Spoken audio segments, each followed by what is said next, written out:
Good morning student. तो हमारा topic चल रहा था जनसंख्या घनत्व। तो पहले वाली क्लास में हमने जनसंख्या घनत्व के बारे में जाना कि जनसंख्या घनत्व कितने प्रकार का होता है। आज हम जनसंख्या घनत्व को प्रभावित करने वाले कारक अर्थात जो जनसंख्या की जो बसावट है, जो डेंसिटी है, वो कौन कौन कारकों से प्रभावित होती है। तो हमारे इसमें जो पहला कारक हम पढ़ेंगे भौगोलिक कारक। भौगोलिक कारक वे कारक होते हैं यानी भौतिक कारक यानी प्राकृतिक कारक भी इन्हें हम कहते हैं जब मनुष्य प्रकृति से प्रभावित होता है। जब मनुष्य प्रकृति से प्रभावित होता है या भौगोलिक कारक कह लो, भौतिक कारक कह लो, उसे हम कहते हैं भौगोलिक कारक या प्राकृतिक कारक। तो यहां लिख देता हूं मैं भौगोलिक कारक।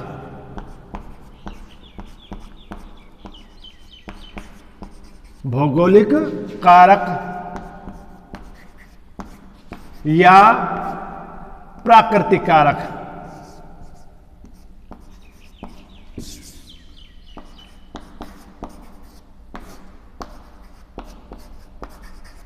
प्राकृतिक कारक, ठीक है।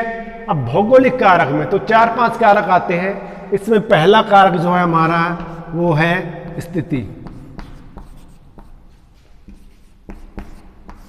स्थिति में यह देखा जाता है कि वो उस प्रदेश की जो जनसंख्या कहां पर बसी हुई है, स्थिति क्या है उसकी, कौन से पोजीशन में कहां पर बसी हुई है, किन क्षेत्रों में बसी हुई, पर्वतीय क्षेत्रों में बसी हुई है, पठारी क्षेत्रों में रह रही है या मैदानी क्षेत्रों में रह रही है। तो देखिए बेटा, विश्व की जो ज्यादातर जनसंख्या है वो शीतोष्ण प्रदेशों में निवास करती है यानी मंद ढाल वाले क्षेत्रों में निवास करती है। अर्थात जो समतल भाग है, उपजाऊ भाग है, मंद ढाल वाले क्षेत्रों में निवास करती है। क्योंकि जो मंद ढाल होते हैं, जो मैदानी क्षेत्र होते हैं, वो परिवहन के विकास के लिए, कृषि के लिए, सड़क निर्माण के लिए, परिवहन रेल मार्ग के लिए, उद्योगों के लिए उपयुक्त होते हैं। जबकि जो पहाड़ी क्षेत्रों में जनसंख्या कम निवास करती। इसका कारण यह है कि जो पहाड़ी क्षेत्र होते हैं परिवहन के जो साधन जैसे सड़क मार्ग हो गए, रेल मार्ग के लिए उपयुक्त नहीं माने जाते। क्यों नहीं माने जाते? क्योंकि उनमें जो है सड़क बनाने में, रेल मार्ग की पटरियां बिछाने में जो खर्चा ज़्यादा आता है। इसके अलावा ये भी आप जानते होंगे कि जो पर्वतीय क्षेत्रों में बेटा बाढ़ ज़्यादा आती है। तो बाढ़ आने से सड़कों की जो है हर साल सड़कें बह जाती हैं, पुलिये रह जाते हैं, सड़कें बह जाती है, रेल की पटरियों के नीचे से मिट्टी निकल जाती है। इसलिए जो है पर्वतीय जो क्षेत्र होते हैं वो जनसंख्या की बसाव के लिए अनुपयुक्त माने जाते हैं। आप विश्व में उठाकर देख लीजिए, जो जनसंख्या घनत्व है वो मैदानी क्षेत्रों में आपको ज़्यादा जनसंख्या मिलेगी और पर्वतीय क्षेत्रों में जनसंख्या में कम मिलेगी। जैसे आप भारत में आ जाइए तो भारत के जो पूर्व के जो राज्य हैं, असम है, अरुणाचल प्रदेश है, सिक्किम है आपका, है या उत्तराखंड हो गया, हिमाचल हो गया, तो कैसे राज्य हैं ये? पर्वतीय राज्य है। यहाँ पर आपको जनसंख्या कम मिलेगी। जबकि जो मैदानी क्षेत्र है जैसे आपका उत्तर प्रदेश हो गया, जो भाग नीचे वाला भाग, दक्षिणी भाग, जो उत्तरी भाग, पूर्वी भाग, ये हो गया आपका बिहार हो गया, आपका महाराष्ट्र हो गया, पश्चिम बंगाल हो गया, उड़ीसा हो गया, इन राज्यों में हमें जनसंख्या ज़्यादा मिलती है। तो पहला हो गया स्थिति, ठीक है। दूसरा जो कारक है हमारा वो है जल की उपलब्धता। जल की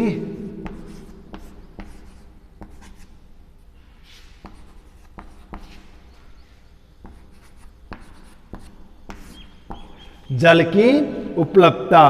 तो देखिए बेटा, जल की जो उपलब्धता होती है अर्थात जो जल है वो मनुष्य के लिए आवश्यक है। आप देखिए विश्व की जितने भी जो महान प्रदेश हैं या जो बड़े बड़े शहर हैं, जो सभ्यताएं हैं, वो किस किनारे पनपी हैं? जल के किनारे ही जो है पनपी है। क्योंकि जल ही जीवन का क्या है? आधार है, ठीक है। अब जैसे जल से जब कृषि कार्य के लिए, उद्योगों के लिए, अन्य कार्य के लिए जो है जल जो है आवश्यक होता है। तो कहने का तात्पर्य यह है कि जल जहाँ पर प्रचुर मात्रा में जहाँ पर जल पाया जाता है वहाँ जनसंख्या ज़्यादा मिलेगी और जहाँ पर जल कम पाया जाता है वहाँ जनसंख्या आपको कैसे मिलेगी? कम मिलेगी। तो होगा जल की उपलब्धता। मैंने बताया ना भी, अब विश्व की जो महान नदी घाटियां हैं जो सिंधु घाटी जो सभ्यता है वो किस किनारे पनपी है, नील जो है नदियों किनारे पनपी है। मिस्र की जो सभ्यता है वो नील नदी किनारे पनपी है। तो विश्व की जो ज्यादातर जो सभ्यताएं हैं, जो शहर हैं, वो किस किनारे पनपे हैं, नदियों किनारे या जल के किनारे पनपे हैं। इलाहाबाद ले लो आप, वर्तमान नाम प्रयागराज, किस नदी किनारे है, गंगा नदी किनारे। दिल्ली है, किस नदी किनारे है, यमुना नदी किनारे। तो कहने का तात्पर्य यह है कि जहां पर प्रचुर मात्रा में जो जल पाया जाता है तो वहां पर जनसंख्या में ज्यादा मिलती है। उसके बाद तीसरा जो हमारा टॉपिक है वो है जलवायु।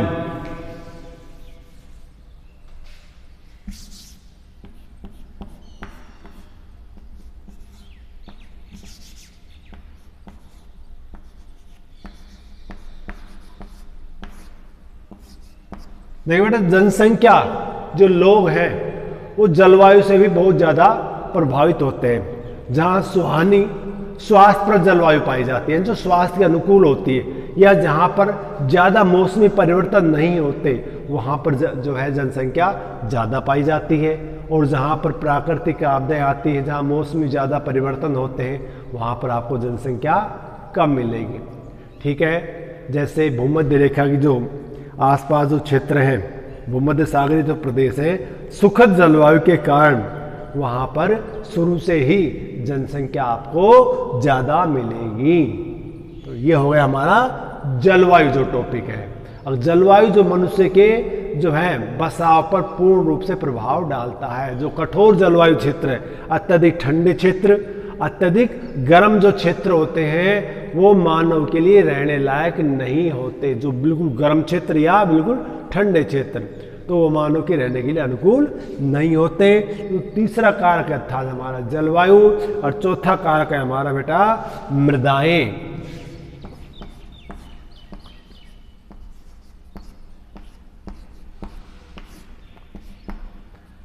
तो देखिए बेटा, मृदाएं क्या होती हैं, और जहां पर उपजाऊ दोमट मृदा पाई जाती है वहां पर जनसंख्या अधिक मिलती है। क्यों? क्योंकि मृदाओं जो उपजाऊ जो मृदा होती है, दोमट मृदा होती है, वहां प्रचुर मात्रा में कृषि की जाती है। और बेटा जहां पर कृषि की जाती है, कृषि से बहुत से ऐसे उद्योग हैं जिन्हें कृषि से ही कच्चा माल मिलता है। समझ गए ना? बहुत से ऐसे, जैसे आपका चीनी उद्योग है, ठीक है। तो ऐसे उद्योगों को जो है कच्चा माल कहाँ से मिलता है, जो फसलों से ही आप जो है कच्चा माल मिलता है। तो मृदाएं इन गहन कृषि का क्या होती है बेटा, आधार होती हैं। क्योंकि जो कृषि से ही जिन क्षेत्रों में कृषि की जाती है वहाँ जनसंख्या अपने आप सघन होती चली जाती है। जहाँ कृषि होती है उद्योगों को रोज कच्चा माल मिलता है, जहाँ उद्योग होते हैं उद्योगों में काम करने वाले आपको श्रमिक मिलेंगे, और जहाँ श्रमिक होंगे वहाँ के रहने के लिए उनकी व्यवस्थाएं होंगी, बिजली, पानी, सड़क, शिक्षा, चिकित्सा, विद्यालय, हर चीज़ें अपने आप उपलब्ध होती चली जाती हैं। तो बेटा कहने का तात्पर्य ये है कि जहाँ पर जो मृदाएं होती, उपजाऊ मृदाएं होती हैं, वहाँ पर जो है जनसंख्या प्रचुर मात्रा में होती है, और जहाँ पर अनुपजाऊ मृदा होती है वहाँ पर जनसंख्या आपको कैसे मिलेगी, कम मिलेगी। तो ये तो था हमारा बेटा भौगोलिक कारक। अब दूसरा जो कारक है हमारा वो है आर्थिक कारक।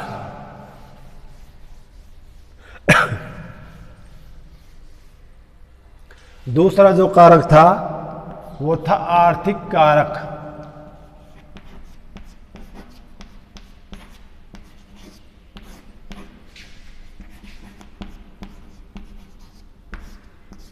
आर्थिक कारक, तो देखिए बेटा आर्थिक कारक में हमारे जैसे खनिज है, नगरीकरण है, सामाजिक सांस्कृतिक कारक, ऐसे कारक आ जाएंगे। अर्थात जहां पर मनुष्य को रोजगार मिलता है, धन की प्राप्ति होती है, वहां पर जनसंख्या यानी ज्यादा मिलती है। तो पहला हमारा कारक है बेटा खनिज। इसमें पहला जो कारक ए कारक वो है खनिज। अब देखिए बेटा जहां पर खनिज पदार्थ पाए जाते हैं, ऐसे विश्व के ऐसे बहुत से प्रदेश हैं जहां पर खनिज पदार्थ पाए जाते हैं, वहां उद्योग होते हैं। क्योंकि बहुत से उद्योग जो होते हैं उन्हें कच्चा माल कहाँ से मिलता है, खनिज पदार्थों से मिलता है। इसलिए जो क्षेत्र खनिजों निक्षेपों से युक्त होते हैं, खनिज निक्षेप युक्त मतलब अर्थात वे क्षेत्र जो खनिज के भंडारों से भरे हुए हैं, वहाँ पर जो है औद्योगिक गतिविधियाँ अपने आप जो है शुरू हो जाती है। जहाँ औद्योगिक गतिविधियाँ शुरू होती हैं वहाँ पर जो है जनसंख्या में जो है ज़्यादा देखने को मिलती है। और जहाँ उद्योग होते हैं वहाँ श्रमिक होते हैं, कुशल श्रमिक और अकुशल श्रमिक, दोनों जो श्रमिक हैं वो काम करने जाते हैं और उस क्षेत्र की जनसंख्या को जो है क्या बना देते हैं, सघन बना देते हैं। तो बेटा आज के लिए हमारा जो है इतना ही टॉपिक है। बाकी के जो अगली जो टॉपिक है हमारा नगरीकरण और अन्य जो टॉपिक उसके बारे में चर्चा हम कल करेंगे। वीडियो लंबा हो जाएगा। अपने आप को सुरक्षित रखिए। धन्यवाद।